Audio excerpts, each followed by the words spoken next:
పెహల్గాం ఉగ్రదాడిని ఇప్పుడు రాజకీయ కోణంలో ప్రాజెక్ట్ చేసేటువంటి ప్రయత్నం చేస్తుంది కాంగ్రెస్ పార్టీ.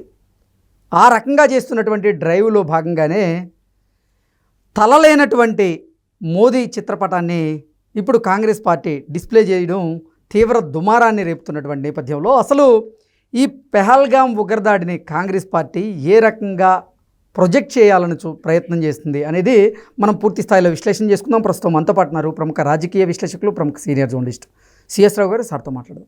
సార్ నమస్తే. సార్ నమస్తే. ఈ పెహల్గాం ఉగ్రదాడి ఏదైతే ఉందో దీన్ని రాజకీయ కోణంలో డ్రైవ్ చేసేటువంటి ప్రయత్నం కాంగ్రెస్ పార్టీ చేస్తుందని, అందులో భాగంగానే తలలేనటువంటి మోదీ ఫోటోని ఇప్పుడు డిస్ప్లే చేస్తూ తీవ్ర దుమారాన్ని లేపుతుంది కాంగ్రెస్ పార్టీ అంటూ కొంతమంది అభిప్రాయాన్ని వ్యక్తం చేస్తూ ఉన్నారు. అసలు ఏంటి కాంగ్రెస్ పార్టీ ఈ పెహల్గాం ఉగ్రదాడిని ఏ రకంగా రాజకీయంగా డ్రైవ్ చేయాలనుకుంటుంది అంటే ఏం చెప్తారు? ఇప్పుడు ఆ పోస్టర్ ఒకటి ఉంది సోషల్ మీడియాలో చక్కలు కొడుతున్నది. ఆ పోస్టర్ని కనుక చూస్తే అసలు కాంగ్రెస్ పార్టీ అధిష్టానానికి ఏ సందర్భంలో ఎలా రియాక్ట్ అవ్వాలో తెలియదా, లేదంటే వాళ్ళకి తెలియకుండా జరిగినటువంటి పరిణామమా ఈ పోస్టర్ అనేది డౌట్ వస్తుంది. ఫస్ట్ ఆఫ్ ఆల్ ఏంటి ఆ పోస్టరు? ఇక్కడ నరేంద్ర మోడీ గారిని పెట్టారు. ఆయన కుర్తా ఫైజ్మా వేసుకున్నారు. ఆయన చిత్రపటాన్ని పైన తలకాయ లేకుండా చేశారు. తలకాయ లేకుండా చేసి ఈ పెహల్గాం దాడికి సంబంధించినటువంటి స్లోగన్ ఒకటి రాశారు. దాన్ని చూసినటువంటి బీజేపీ నేతలు కాముగా ఉంటారా? వాళ్ళు ఇంకొక ఫోటో పెట్టారు రాహుల్ గాంధీని. ఏం పెట్టారు? ఆయన చేతి వెనక బాహుబలి మాదిరిగా కత్తి పట్టుకొని ఉంటాడు. చేతి వెనక చేతులు పెట్టుకొని కత్తి ఒకటి పట్టుకొని ఉంటారు.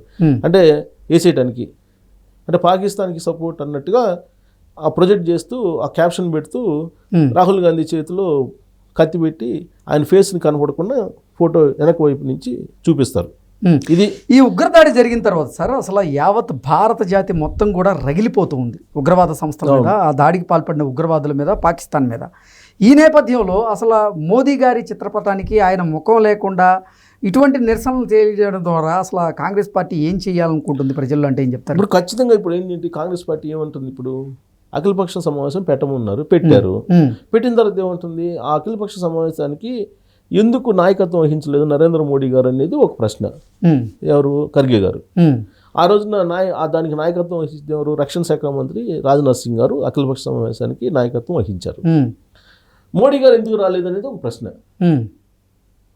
సరే, మోడీ గారు రాలేదు కాబట్టి ఈ అఖిలపక్ష సమావేశానికి విలువ లేదు అనేది వాళ్ళ కాంగ్రెస్ పార్టీ వాళ్ళ భావన.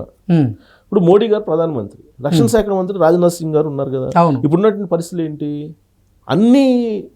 అన్నిటినీ సమన్వయం చేసుకోవాలి కదా. విదేశాంగ విధానానికి సంబంధించిన అన్ని అంశాలని అధ్యయనం చేయాలి కదా. అన్ని విభాగాలతోటి ఎప్పటికప్పుడు సమీక్ష చేసుకోవాలి కదా. నరేంద్ర మోడీ గారు ఈ పెహల్గాం దాడి జరిగిన తర్వాత నుంచి ఏ రోజైనా ఖాళీగా ఉన్నట్టు మనకు కనిపిస్తుందా? ఒకవైపు ఏమో సిసిఎస్ సంబంధించినటువంటి మీటింగ్లు ఒకసారి అయిపోయింది, ఇప్పుడు సిసిఎస్ మీటింగ్ జరుగుతుంది. ఇంకొక వైపు రక్షణ శాఖతోటి మీట్ అయ్యారు. ఇంకొక వైపు త్రివిధ దళాలకు సంబంధించినటువంటి వాళ్ళతోటి సమావేశం అయ్యారు.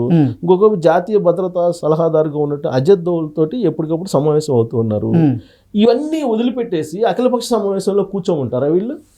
ఇప్పుడు అఖిలపక్ష అంటే ఒక్కొక్క సందర్భంలో ప్రతి దాంట్లో మోదీ గారే ఇన్వాల్వ్ అవుతారంటూ ఇదే కాంగ్రెస్ పార్టీ నాయకులు విమర్శలు చేస్తూ ఉంటారు.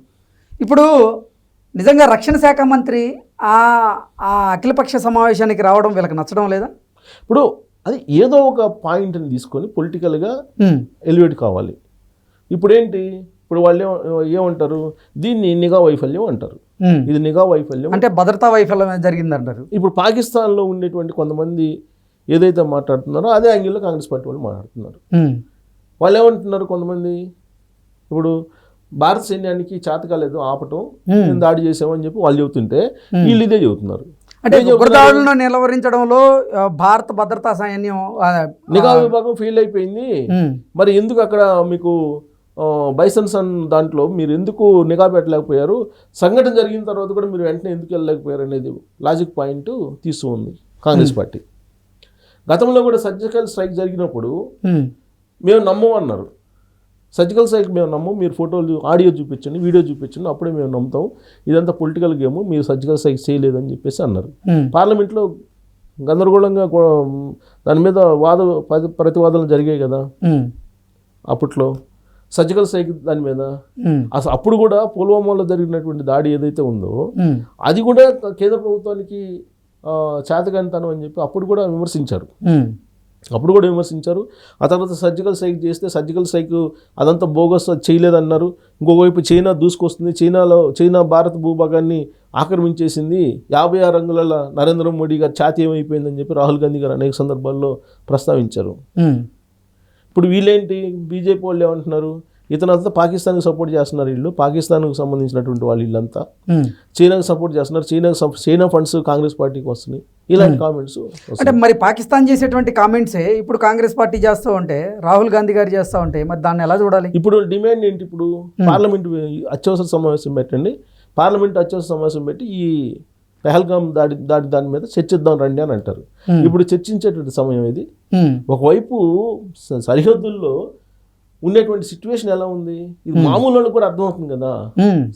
సరిహద్దుల్లో సిచ్యువేషన్ ఎలా ఉంది, అసలు ఎంత టెన్షన్ వాతావరణం నెలకొని ఉంది అక్కడ. ఒకవైపు వాళ్ళు సరిహద్దుల్లో ఉన్నటువంటి సైనికుల మీద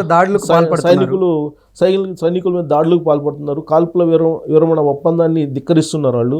ఇంకొక వైపు లాంచ్ ప్యాడ్లో ఉన్నటువంటి ఉగ్రవాదుల్ని పాకిస్తాన్ సైన్యం వచ్చేసి వాళ్ళ షెల్టర్లోకి తీసుకెళ్లిపోతుంది. ఇవన్నీ వస్తున్నటువంటి న్యూస్ కదా. ఇప్పుడు మనకన్నా కూడా కాంగ్రెస్ పార్టీ వాళ్ళకి తెలీదా? కాంగ్రెస్ పార్టీ లీడర్లకు బాగా తెలుసు. కానీ ప్రతిదాన్ని రాజకీయ కోణం నుంచి చూడటం అనేది అది కొంచెం ఇబ్బందికరంగా ఉంది భారత సమాజానికి. ఎందుకనంటే ప్రతిపక్షంలో ఉండేటువంటి వాళ్ళు ఎప్పుడు ఏ విధంగా మాట్లాడాలి, ఏ సందర్భంలో ఏ విధంగా వ్యవహరించాలి అనేది కూడా ఒక చాకచక్యం రాజకీయాల్లో.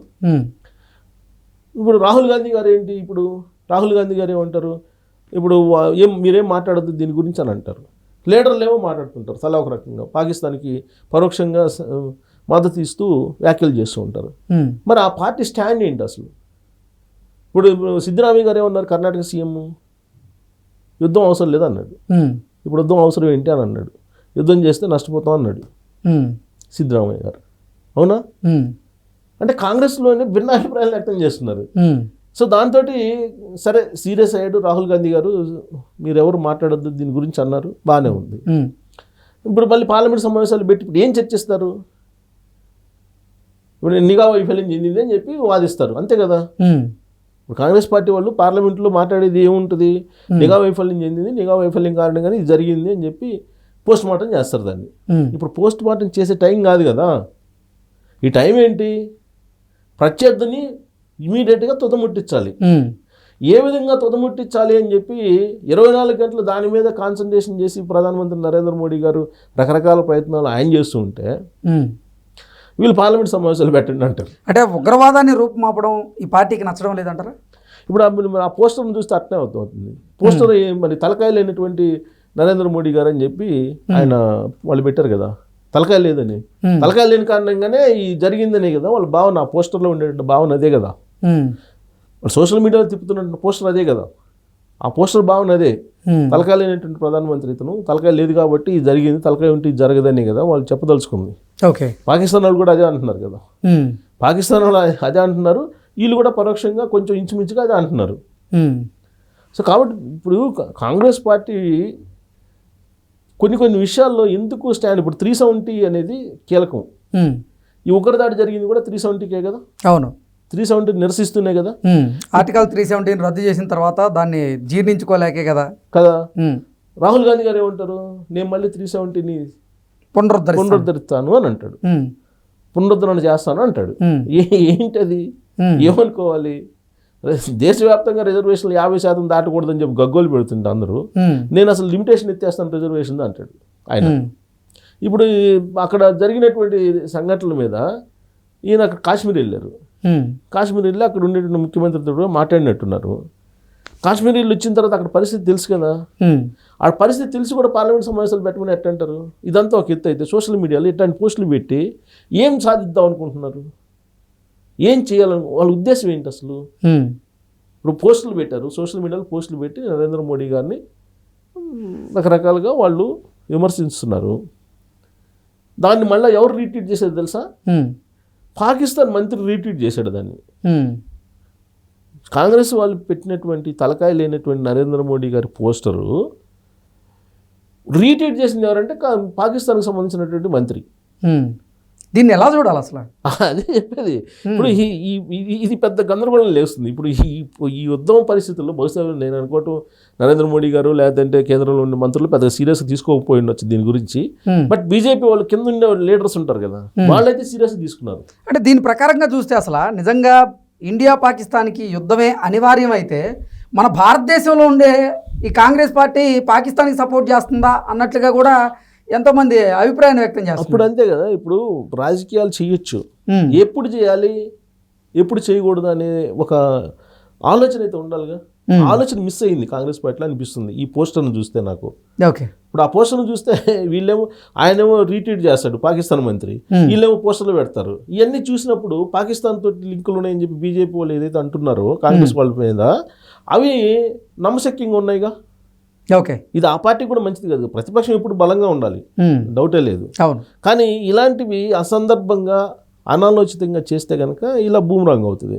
ఇల్లు గాలి ఒకటి ఏడుస్తుంటే ఎవరో వచ్చి చుట్టకు నిప్పు అడిగాడంట, ఇది కాలుతున్న ఇల్లు దగ్గరని, నాకు చుట్టకు నిప్పు కావాలని చెప్పి. అట్టుంది ఇప్పుడు సమయం సందర్భం లేకుండా ఇలాంటి పోస్టర్లు పెట్టేసి ఒక నరేంద్ర మోడీ గారి మీద మీకు వ్యతిరేకత ఉండొచ్చు, కానీ ఇది దేశానికి సంబంధించిన ఇష్యూ కదా. అవును, ప్రజల మనోభావాలకు సంబంధించిన ఇష్యూ, ఆ కోణం నుంచి చూడాలి కదా. సంథింగ్ ఎందుకో మిస్ఫైర్ అవుతుంది. మరి అధిష్టానానికి తెలిసి జరుగుతుందో తెలియజరుగుతుందో, ఏఐసిసికి రకరకాలుగా ఉంది. బట్ ప్రతిపక్షం అనేది ఇప్పుడున్నటువంటి పరిస్థితుల్లో అలా ఉండటం అయితే మంచిది కాదు. Okay, okay sir, thank you so much. Thank you.